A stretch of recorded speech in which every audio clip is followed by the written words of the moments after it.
I have a question for you. What comes to your mind when you hear the word CEO? Mine is old rich man. What about the Filipina CEO?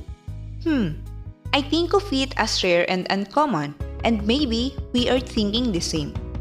That is why I want to review an article entitled Women on Top, the Career Development Journey of Filipino Business Executives in the Philippines by Enrico Cireneo Osi and Mendiola Tencalleja. This paper aims to examine the experiences of Filipino women business executives occupying topmost leadership roles in male-dominated industries in the Philippines. They had an in-depth interview with 7 Filipina CEOs, and these are the 3 questions that were asked during the interviews. The data shows that 3 phases, growing up years, career advancement, and raising a family, and becoming and being the Chief Executive Officer, track the career development journey of the Filipino women business leaders that participated in the study. And at each step of their way to the top, the women business executives had to deal with cultural, organizational, and family factors as part of the context. There are 6 sub-themes that show how hard it is for women to move up in their careers.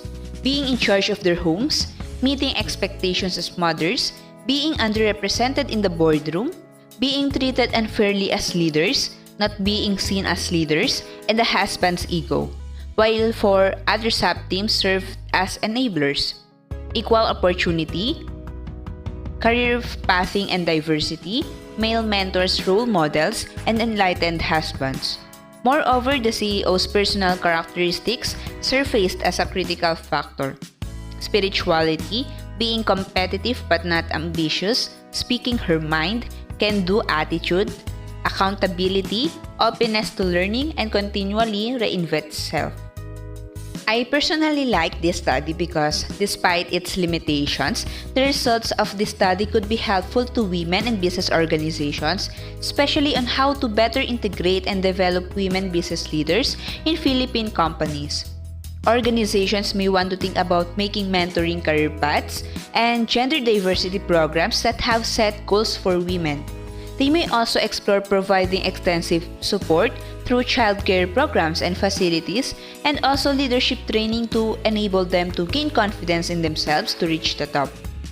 It is indeed true that becoming a successful woman in a male-dominated field is tough. It requires being prepared and developing skills that will help women thrive in a career path.